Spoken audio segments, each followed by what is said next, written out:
Hoy descubrirás la historia completa de la Biblia. Desde el Antiguo hasta el Nuevo Testamento, recorrerás el relato desde Adán en el Edén hasta el final del camino de los discípulos de Jesús. Te aseguro que, al terminar este video, tu perspectiva cambiará por completo. Tu amor por la palabra de Dios crecerá como nunca antes. Eso sí, este impacto solo será posible si abres tu corazón para recibir la palabra. Si alguna vez te ha costado entender la Biblia, este video te abrirá los ojos. Y tras ver cada enseñanza aquí compartida, estoy convencido de que serás edificado y que la luz de las Escrituras brillará con fuerza en tu entendimiento. No olvides suscribirte al canal, dejar tu me gusta y compartir este video con alguien que necesite escuchar esta palabra. Comencemos. El origen de todo se sitúa en el principio. Antes de que existiera el comienzo, la única presencia era Dios. Su existencia es atemporal. Él jamás ha cesado de ser, ya que su ser se extiende desde la eternidad. Él carece de un punto de partida, pues es el mismo punto de partida de todo. No fue concebido, es el artífice de todas las cosas. Su existencia no tuvo un inicio, pues Él es el Padre de la misma eternidad. La cualidad de la eternidad es un atributo que pertenece de forma exclusiva a Dios. En los albores, Dios dio forma a los cielos y también a la tierra. Durante la sexta jornada, Dios concibió al ser humano a su imagen y a su semejanza, y a partir del hombre, formó a la mujer. Adán y Eva fueron concebidos en un estado de perfección, dotados de pureza y de inocencia.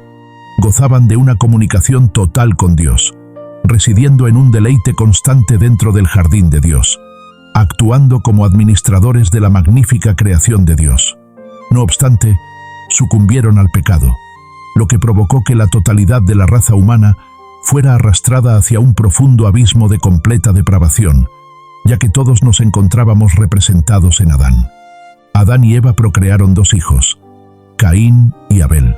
Movido por la envidia, Caín le quitó la vida a su hermano, inaugurando así el primer acto de homicidio y fratricidio en la crónica de la humanidad. Tiempo después, Adán y Eva tuvieron un tercer hijo, cuyo nombre fue Seth. De su linaje, empezó a emerger una descendencia consagrada a lo santo, la cual se orientó nuevamente hacia Dios.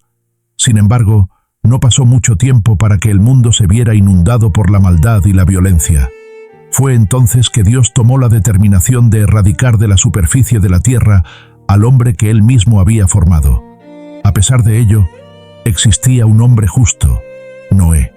En consecuencia, Dios ejecutó su juicio a través de un gran diluvio, preservando a Noé, a su esposa y a sus 3 hijos, Sem, Cam y Jafet, junto con sus cónyuges, dentro de un arca que ellos mismos fabricaron. A través de la descendencia de Noé, Dios reinició el poblamiento del planeta, dando origen a los diferentes pueblos del mundo. Sem se erige como el ancestro de las naciones semitas. Cam, por su lado, se convierte en el antecesor de las naciones africanas y también de las asiáticas. Y Jafet es considerado el tronco del cual descienden las naciones europeas. Posteriormente, Dios selecciona una familia específica para establecer el pueblo que serviría como vehículo para traer al Salvador prometido al mundo. Llama a Abraham, originario de Ur de los Caldeos. Este hombre obedece, abandona su tierra natal y a su parentela, transformándose en un peregrino de la fe, erigiendo altares en honor a Dios en cada lugar por donde transitaba. Junto a Abraham viajó su sobrino Lot, quien más adelante se convertiría en el padre de 2 naciones, los amonitas y los moabitas. En el momento en que Abraham partió de Harán, contaba con 75 años. Dios le hizo la promesa de que tendría un descendiente, el hijo del pacto, y que a través de él se convertiría en padre de una nación vasta, y que en su linaje serían bendecidas todas las familias del planeta. Abraham aguardó durante 11 años sin que la palabra de Dios se materializara. Fue entonces cuando Sarai, su esposa, perdiendo la fe en la promesa divina, le ofreció a su sierva Agar para que cohabitara con Abraham. De esta unión nació Ismael, quien se convirtió en el progenitor de una gran nación, el pueblo árabe, un adversario histórico del pueblo de Israel. Cuando Abraham alcanzó la edad de 99 años, Dios se le manifestó nuevamente instruyéndole que saliera de su carpa y observara las estrellas en el firmamento. En ese instante, le reafirmó que su descendencia sería tan vasta como las estrellas del cielo y como la arena que se halla en la orilla del mar, aunque también le reveló que su posteridad sufriría la esclavitud durante un lapso de 430 años. Dios alteró el nombre de Abram, que significa Padre enaltecido, por el de Abraham, padre de una multitud de naciones. Cuando el hijo de la promesa finalmente llegó, Abraham ya tenía 100 años de edad y su esposa Sarai, 90 años. Fue entonces cuando Isaac nació. Isaac contrajo matrimonio con Rebeca, quien padecía de esterilidad. Tras 20 años de matrimonio, Rebeca fue sanada y concibió a 2 hijos gemelos, Esaú y Jacob.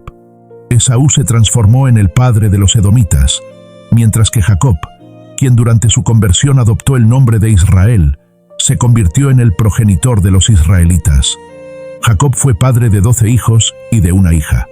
Gracias a la intervención de José, su penúltimo hijo, la familia de Jacob se trasladó a Egipto, sumando un total de 70 personas.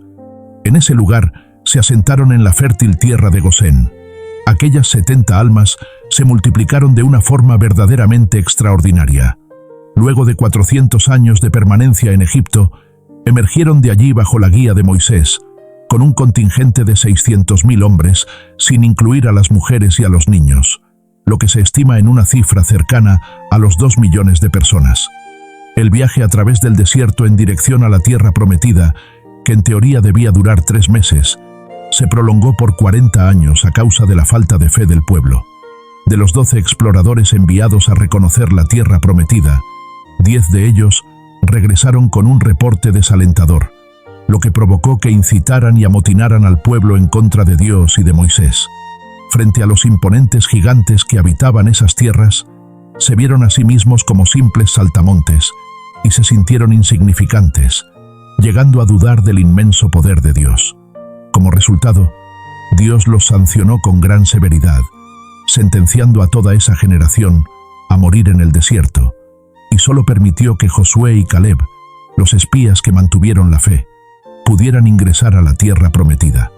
El pueblo de Israel vagó en círculos por el desierto a lo largo de 40 años, un año por cada día que duró la exploración de la tierra. El desierto se transformó en el cementerio más grande del mundo, donde toda esa generación que había salido de Egipto encontró su fin, con la única excepción de los 2 hombres que se atrevieron a mantener su confianza en Dios. Después de los 40 años de peregrinaje, se abre un período de 6 años dedicado a la conquista de la tierra, bajo la dirección de Josué. Sin embargo, todavía quedaban extensos territorios por conquistar. Josué, el siervo de Moisés, guió al pueblo hacia la tierra prometida, impulsado por un llamado divino y una capacitación sobrenatural.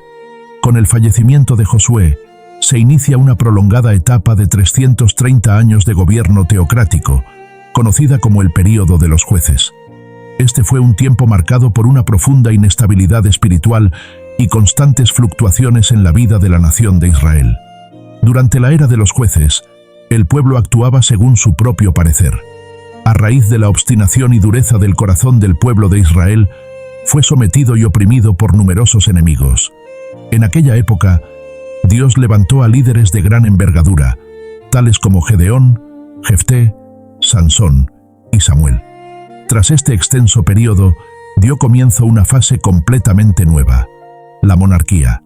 El pueblo de Israel, al observar a las naciones circundantes, solicitó tener un rey. La gente ya no deseaba que Dios los gobernara directamente.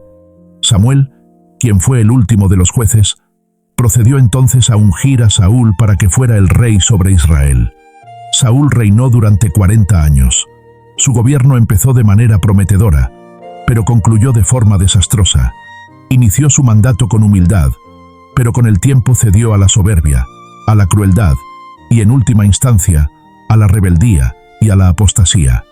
Le sucedió David, quien también reinó por 40 años, y trasladó la capital de Israel desde Hebrón hasta Jerusalén. Su reinado fue próspero y exitoso. David consolidó y fortaleció su reino, convirtiéndose en el monarca más notable de la historia de Israel.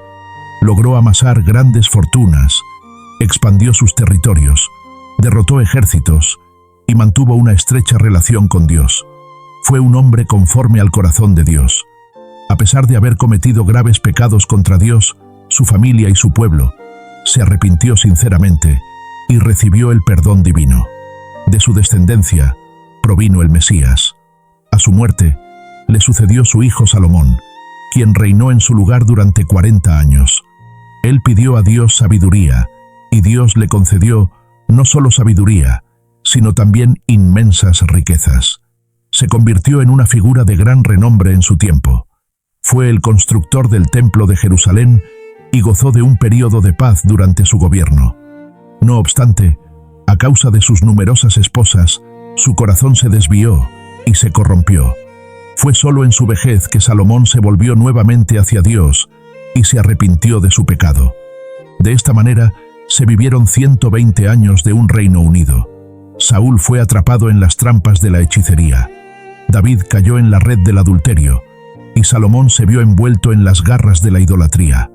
Dios concedió el deseo del corazón del pueblo al darles reyes, pero el pueblo tuvo que afrontar las dolorosas consecuencias de esa elección tan insensata. A la muerte de Salomón, el reino se fracturó debido a que su hijo Roboam se rehusó a escuchar el clamor del pueblo que pedía un alivio de los impuestos opresivos. La opulencia, el esplendor y el derroche del gobierno de Salomón eran financiados por el esfuerzo y el trabajo del pueblo.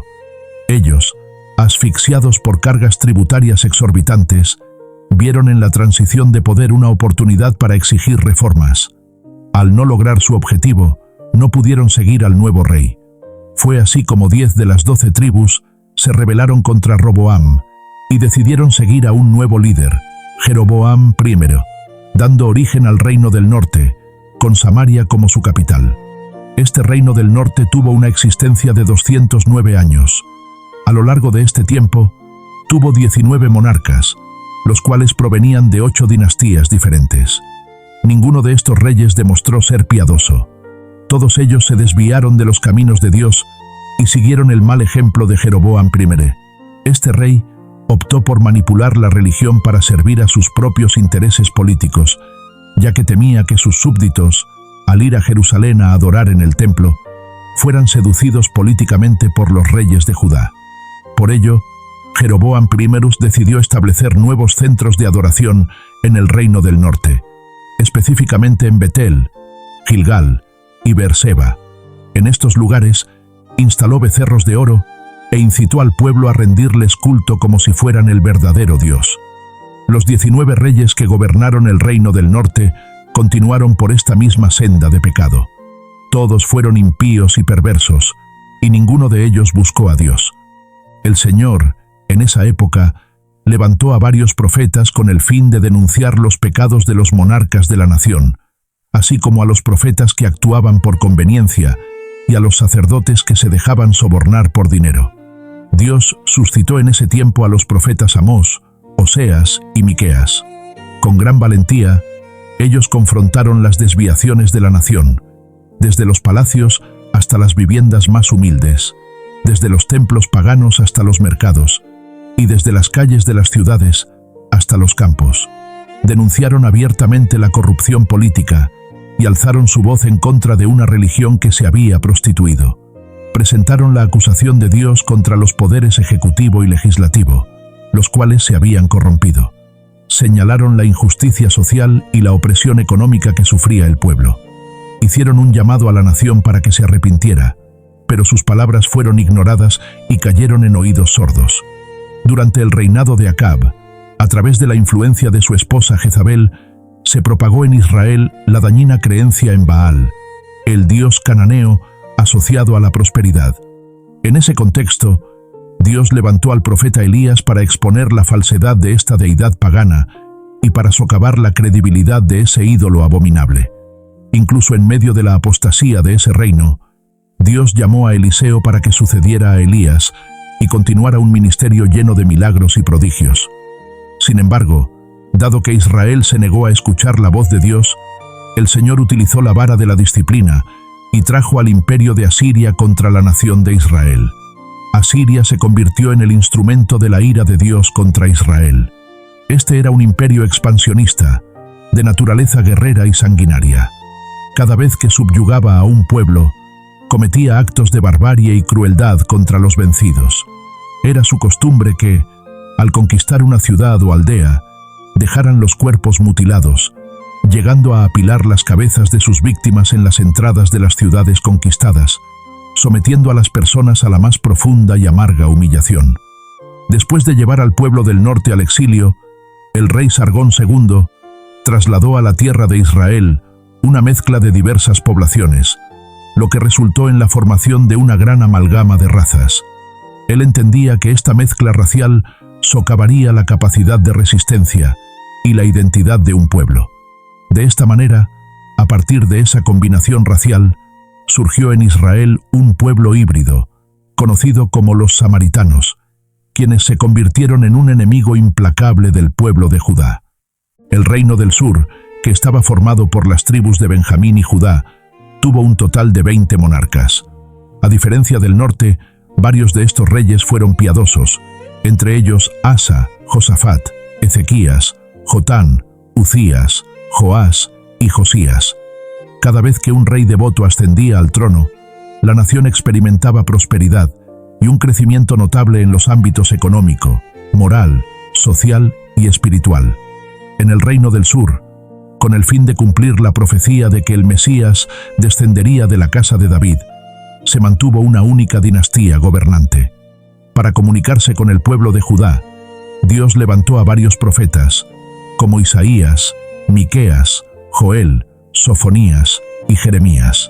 A pesar de todo, la nación también cayó en una profunda corrupción, haciendo caso omiso a la voz de Dios.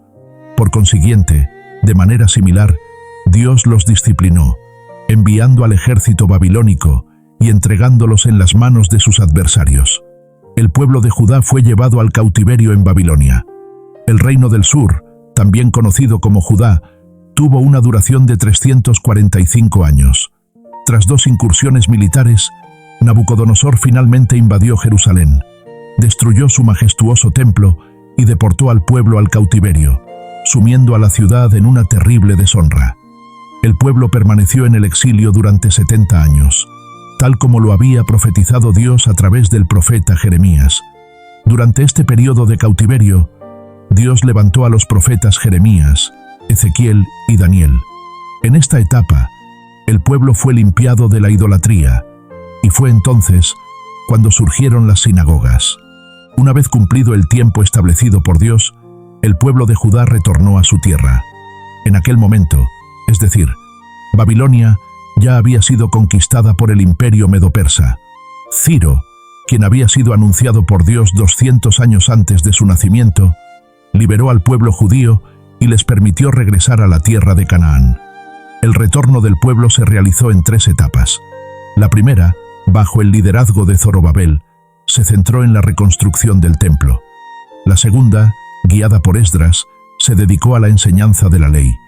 Y la tercera, bajo la dirección de Nehemías, tuvo como objetivo la reconstrucción de los muros de la ciudad y la reestructuración política y espiritual del pueblo. Apenas llegaron del cautiverio e iniciaron la reconstrucción del templo, el pueblo judío comenzó a tener problemas. En primer lugar, los samaritanos, de forma muy astuta, intentaron unirse a ellos en la construcción con la intención de sabotearla. Al ver que su propuesta de colaboración fue rechazada, los samaritanos, en una segunda fase, pasaron a amenazarlos. Posteriormente, los samaritanos enviaron una carta al rey Artajerjes, en la que acusaban a los judíos de estar conspirando contra el reino medo-persa. A causa de esta terrible persecución, la construcción del templo se detuvo por aproximadamente 20 años. Durante este tiempo, el celo del pueblo por la casa de Dios disminuyó, y comenzaron a enfocarse en sus propios asuntos, construyendo y adornando sus propias viviendas en detrimento de la casa de Dios, que permanecía en un estado de ruina. En ese tiempo, Dios levantó a los profetas Ageo y Zacarías con el propósito de llamar al pueblo a un sincero arrepentimiento. El mensaje de estos profetas tuvo una respuesta rápida y significativa. El pueblo se arrepintió y retomó con gran fervor la tarea de concluir la reconstrucción del templo. A partir de ese momento, se produjo un gran avivamiento espiritual, una restauración en las familias y en el sacerdocio, y un retorno genuino y de todo corazón a Dios. Transcurrieron cerca de 100 años y una nueva generación se había levantado. En ese punto, el pueblo seguía acudiendo al templo y realizando sus sacrificios, pero su devoción ya no era sincera y no honraban a Dios como antes. Ofrecían en holocausto a Dios animales que eran ciegos, estaban enfermos o lisiados. Menospreciaban la mesa del Señor, tratándola como algo impuro. Los sacerdotes se habían corrompido y habían dejado de impartir la palabra de Dios al pueblo. Esta situación afectó profundamente a la estructura familiar. Los matrimonios empezaron a fracturarse, culminando en divorcios. El pueblo había perdido la fe en que Dios pudiera juzgarlos, lo que los llevó a descuidar la entrega de los diezmos, y aunque seguían asistiendo al templo, sus corazones estaban muy lejos de Dios. Fue en este contexto que Dios levantó al profeta Malaquías para hacer un llamado al arrepentimiento. Fue así como se concluyó el Antiguo Testamento, aproximadamente 400 años antes de la venida de Cristo. Después del ministerio del profeta Malaquías, se abre un extenso período de 400 años, conocido como el período interbíblico o el período del silencio profético. Durante esta etapa, se redactaron los libros históricos y religiosos que no forman parte del canon, conocidos como los libros apócrifos. Asimismo, se llevó a cabo la traducción del Antiguo Testamento del hebreo al griego, lo que dio origen a la célebre versión conocida como la Septuaginta. El imperio medo-persa fue finalmente derrotado y cayó en manos del imperio griego, bajo el liderazgo de Alejandro Magno. Después de haber conquistado numerosas naciones y reinos, Alejandro murió de forma prematura a la edad de 33 años, lamentándose por no tener más tierras por conquistar. Su imperio se expandió de manera formidable, y con él se difundió la cultura helenística y la lengua griega, elementos que más tarde serían de gran utilidad para la rápida y extensa divulgación del Evangelio. Tras la muerte de Alejandro, su vasto reino fue dividido entre 4 de sus generales, siendo de particular importancia el dominio de los Ptolemaicos en Egipto y el de los Seleucidas en Siria, quienes mantuvieron un conflicto constante. Israel se vio dominado alternativamente por uno y otro. En ese tiempo, Antíoco Epífanes cometió un grave ultraje contra los judíos al sacrificar un cerdo en el altar del templo en Jerusalén, un acto que constituía una profunda abominación para ellos. Este suceso fue el detonante de la guerra de los Macabeos, la cual fue ganada por Judas Macabeo tras un prolongado y sangriento derramamiento de sangre. Posteriormente, en el año 63 a.C., Pompeyo conquistó Jerusalén, y a partir de ese momento, los romanos tomaron el control de Israel. Herodes el Grande fue instaurado como rey en su lugar. Herodes el Grande se destacó como un gran administrador. Fue él quien amplió y embelleció el templo de Jerusalén, construyó el puerto de Cesarea, lo que abrió nuevas rutas para el comercio internacional y facilitó los desplazamientos de los misioneros por el mundo. También fue responsable de la construcción de la fortaleza de Masada y de numerosos palacios y fortificaciones. No obstante, Herodes era un hombre extremadamente inseguro y violento. El temor a perder su trono lo persiguió y lo atormentó a lo largo de toda su vida. Se casó en 10 ocasiones y tuvo una gran cantidad de hijos. Al contraer matrimonio con Mariamna, una mujer de la nobleza, ordenó la ejecución de todos los nobles de la familia de ella, por el miedo a que pudieran arrebatarle el trono. Por petición de su suegra, designó a Arquelao, su sobrino de tan solo 17 años, como sumo sacerdote de Jerusalén. Sin embargo, más adelante, al percibir que éste se ganaba el favor del pueblo, ordenó su asesinato. Su suegra, llena de temor, huyó a Egipto, pero Herodes envió a sus sicarios tras ella para darle muerte. César Augusto lo convocó a Roma para que respondiera por sus crueles atrocidades. Pero antes de partir, ordenó la ejecución de su esposa Mariamna, temiendo que ella pudiera conspirar en su contra durante su ausencia. Tiempo después, envió a 2 de sus propios hijos a Roma con el pretexto de que estudiaran. Su hermana Salomé le hizo creer que ellos regresarían mejor preparados para ocupar el trono. Herodes Sin vacilar, ordenó que estrangularan a sus 2 hijos. Antes de su propia muerte, le hizo prometer a su hermana Salomé que mataría al menos a un noble de cada una de las familias de Jerusalén, pues deseaba que hubiera llanto y luto en su funeral. Este fue el hombre que se sintió profundamente alarmado al enterarse por los magos de que un niño había nacido en Belén de Judea con el destino de ser el rey de Israel. Tras el fallecimiento de Herodes el Grande, aproximadamente en el año 4 a.C., su reino fue repartido entre 4 de sus hijos. Arquelao, uno de los hijos de Herodes, gobernaba sobre las regiones de Judea, Samaria y Edom. Su reinado fue desastroso. Finalmente, los judíos solicitaron a los romanos que lo destituyeran de su cargo. Roma, preocupada por los continuos disturbios en Judea, decidió instalar allí a un procurador o gobernador romano. Fue de esta manera que los romanos asumieron el control directo del gobierno de Judea. En ese preciso momento, Pilatos ostentaba el cargo de gobernador. Esta situación tan catastrófica, tanto a nivel estatal como político, en la que se encontraba el pueblo elegido de Dios, sometido al odioso poder de los herodianos y bajo la opresiva esclavitud del dominio romano, provocó que se manifestara con una intensidad nunca antes vista una ferviente esperanza política en la llegada del Mesías, un anhelo y un grito de liberación y redención de esa servidumbre tan impía. Fue precisamente en esa época que Jesús, en la plenitud de los tiempos y en cumplimiento de las profecías bíblicas, nació en la ciudad de Belén de Judea. El Verbo Eterno se encarnó y vivió entre los seres humanos. Habitó entre nosotros rebosante de gracia y de verdad.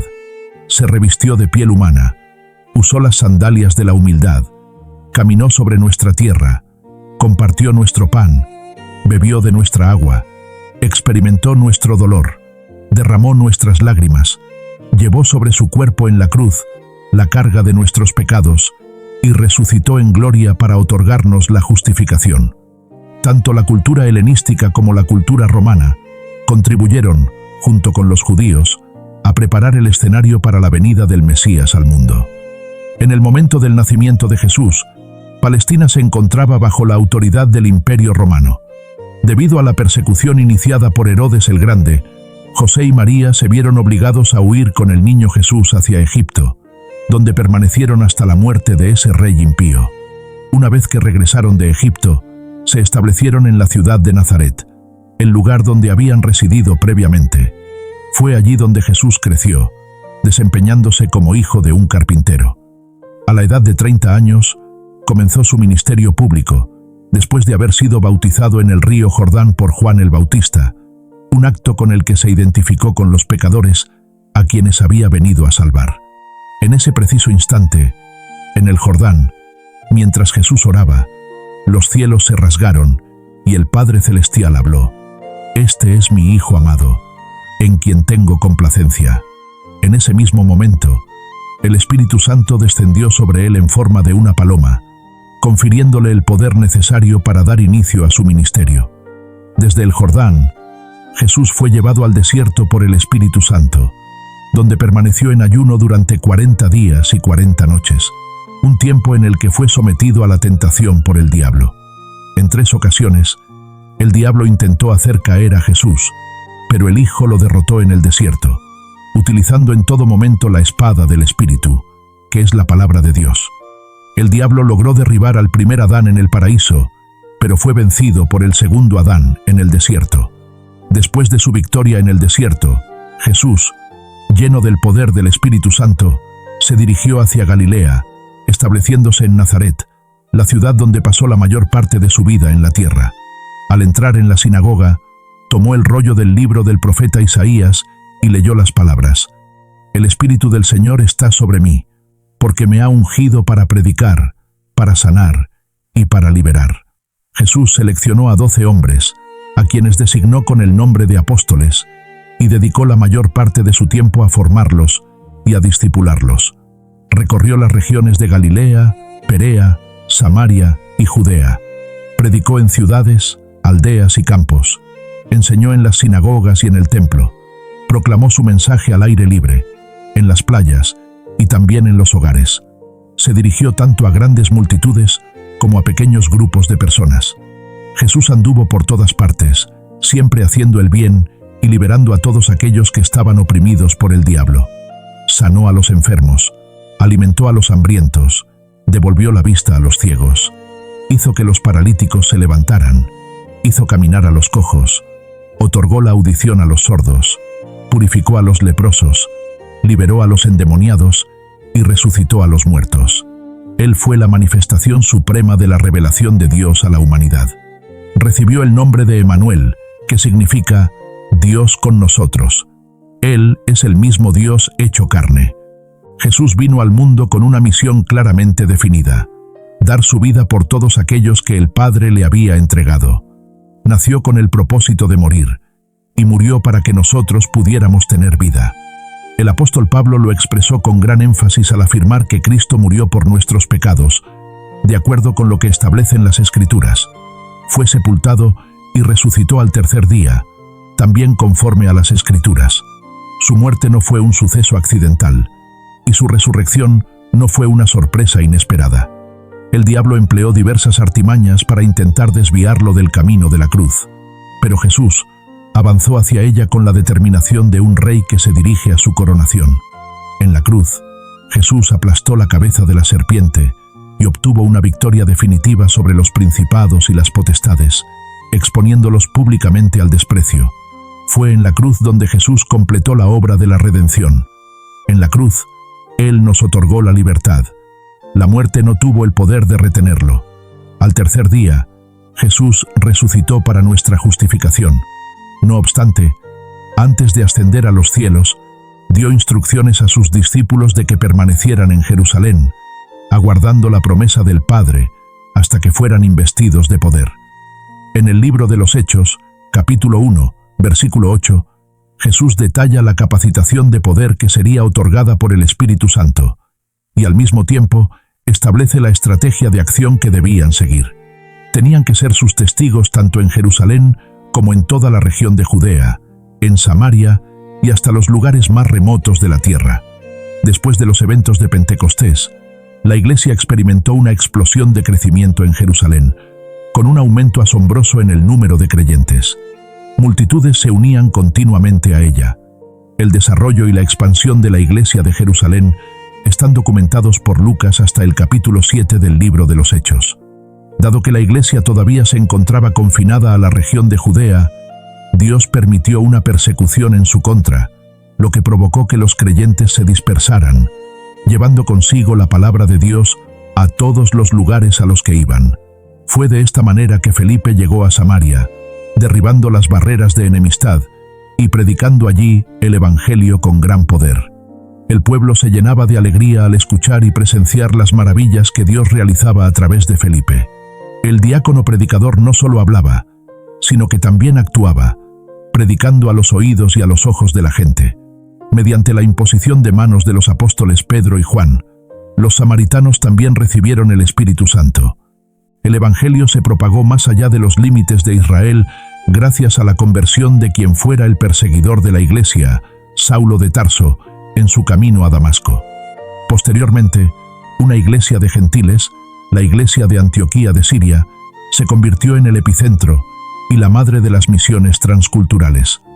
A partir de este punto, Bernabé y Saulo emprendieron el primer viaje misionero, recorriendo las regiones de Galacia y pasando por Perge, Derbe, Iconio y Listra, donde establecieron iglesias y nombraron presbíteros. Durante el segundo viaje misionero, Pablo y Silas se dirigieron a las provincias de Macedonia y Acaya, fundando iglesias en las ciudades de Filipos, Tesalónica, Berea y Corinto. Desde Antioquía de Siria, Pablo escribió la carta a los Gálatas, y desde Corinto, las dos cartas a los tesalonicenses. En el transcurso del tercer viaje misionero, Pablo visitó la provincia de Asia Menor, donde permaneció durante 3 años en Éfeso, la ciudad capital de la provincia. Fue desde allí que escribió las 2 cartas dirigidas a la iglesia de Corinto. En aquella ciudad tan cosmopolita, con una población de más de 300.000 personas, se erigía el majestuoso templo de la diosa Diana, un palacio de mármol que era 4 veces más grande que el Partenón de Atenas, y una de las 7 maravillas del mundo antiguo. Durante los años que Pablo pasó en Asia Menor, se fundaron iglesias en toda la provincia, como las de Pérgamo, Tiatira, Sardes, Filadelfia, Laodicea, Colosas y Hierápolis. A causa de la gran hambruna que afectó al mundo en la época del emperador Claudio, los judíos fueron expulsados de Roma.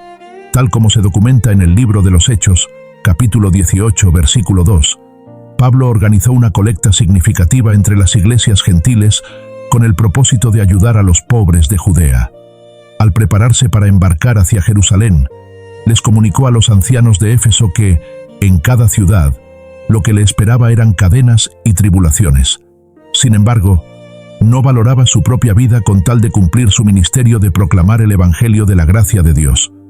Antes de su partida hacia Jerusalén, redactó su epístola más extensa y doctrinal, la Carta a los Romanos, en la cual expresó su anhelo de visitar la capital del imperio para compartir la palabra con la iglesia de ese lugar y ser enviado por ellos hasta España. A pesar de llevar una importante ayuda económica a los necesitados de Judea, Pablo fue arrestado en Jerusalén y desde allí fue llevado a Cesarea, donde permaneció acusado durante 2 años por los judíos, bajo la autoridad de los gobernadores Félix y Festo. Ante la intención de Festo de entregarlo al Sanedrín, quienes buscaban su muerte, Pablo, haciendo uso de los derechos que le confería su ciudadanía romana, apeló para ser juzgado en Roma. Durante su travesía hacia la capital del imperio, su barco sufrió un violento naufragio. Aunque la embarcación se destrozó por completo, todos los pasajeros y la tripulación se salvaron de forma milagrosa, en cumplimiento de la promesa que Dios le había hecho a Pablo. Al llegar a la isla de Malta, una víbora venenosa mordió la mano de Pablo, pero Dios anuló el efecto mortal del veneno, y además utilizó a su siervo para sanar a todos los enfermos de la isla. Gracias a esto, los habitantes de Malta proveyeron a Pablo de todo lo necesario para su viaje a Roma.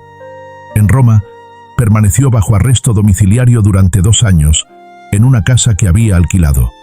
Desde ese lugar, Pablo predicó el Evangelio a la guardia pretoriana, animó a los creyentes a seguir trabajando y escribió las cartas a los efesios, a los filipenses, a los colosenses y a Filemón. Después de ese tiempo, Pablo fue puesto en libertad. Fue entonces cuando escribió la primera carta a Timoteo y la carta a Tito.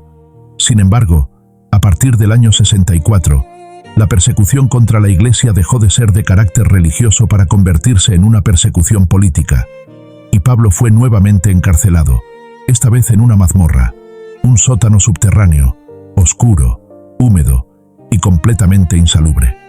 El 17 de julio del año 64, la ciudad de Roma, que albergaba a más de 1 millón de habitantes, fue consumida por un gran incendio.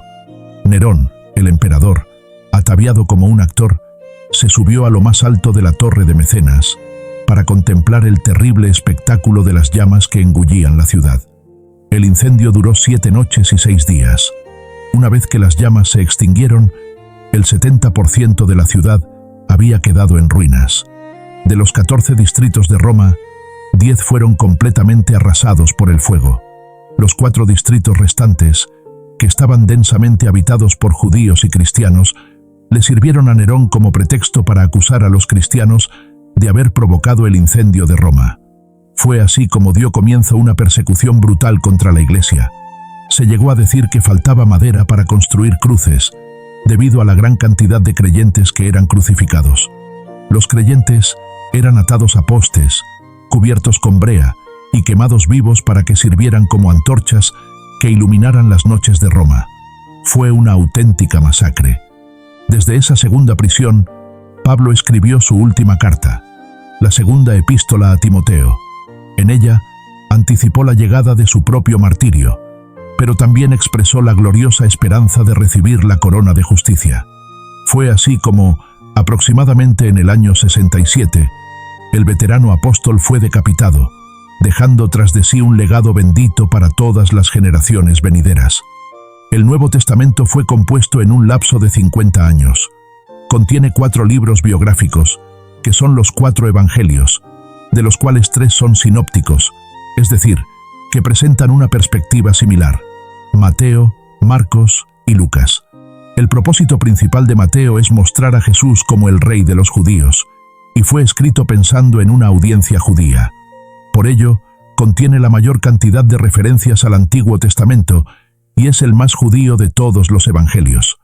El enfoque de Marcos, por otro lado, es presentar a Jesús como el siervo, y fue escrito para una audiencia romana. Este evangelio se centra más en las obras de Jesús que en sus enseñanzas. El evangelio de Lucas destaca a Jesús como el Hijo del Hombre, y fue escrito para los griegos por un médico gentil, que también era historiador y viajero. Su objetivo es ofrecer un retrato de Jesús como el hombre perfecto. Por esta razón, Lucas es el evangelista que más énfasis pone en la vida de oración de Jesús y en su ministerio, el cual fue llevado a cabo en el poder del Espíritu Santo. Juan, escribiendo hacia el final del primer siglo, buscó refutar el gnosticismo, una herejía perniciosa que negaba la divinidad de Cristo. Con una perspectiva diferente a los demás, Juan prueba que Jesús es tanto verdaderamente Dios como verdaderamente hombre. Para ello, Juan seleccionó 7 milagros específicos realizados por Jesús y 7 declaraciones «Yo soy», con el fin de demostrar que Jesús es, en efecto, Dios. También encontramos los Hechos de los Apóstoles, un libro que narra los acontecimientos relacionados con la Iglesia primitiva, desde su fundación hasta su expansión y llegada a la ciudad de Roma. 3 iglesias fueron fundamentales en este avance: Jerusalén, Antioquía y Éfeso. 4 provincias del imperio fueron alcanzadas por el Evangelio: Galacia, Macedonia, Acaya y Asia Menor. El libro de los Hechos no tiene una conclusión formal, ya que la historia de la Iglesia sigue escribiéndose. Nosotros somos los herederos y los que continuamos la labor de la Iglesia que comenzó en Pentecostés. Además, contamos con las cartas del apóstol Pablo dirigidas a las iglesias de Roma, Galacia, Éfeso, Filipos, Colosas y Tesalónica, así como sus cartas personales a Timoteo, Tito y Filemón. También tenemos una carta enviada a los judíos que estaban siendo presionados por la persecución a abandonar su fe, la cual es la carta a los hebreos, cuyo autor es desconocido. Asimismo, tenemos las cartas generales escritas por Santiago, Pedro, Juan y Judas. Por último, tenemos un libro de carácter escatológico, el Apocalipsis, que describe la victoria final y triunfal de Cristo y de su Iglesia. Fue escrito por el apóstol Juan mientras se encontraba exiliado en la isla de Patmos, alrededor del año 96. Confío en que hayas asimilado esta historia. Que Dios enriquezca tu vida. Si todavía no has recibido a Jesús como tu Salvador, debes saber que aún estás a tiempo. Arrepiéntete de tus pecados. Él tiene el poder de transformar tu porvenir, tu historia personal. Puede eliminar toda tu tristeza, erradicar toda soledad y suplir todo aquello que necesitas. Te invito a que entres en tu habitación, cierres la puerta y te comuniques con Dios. Él te prestará atención. Que Dios te bendiga abundantemente. Si este vídeo fue de tu agrado, te pido que no te olvides de darle un me gusta y de suscribirte a este canal. Thumb up, thumb down, 212.6 seconds.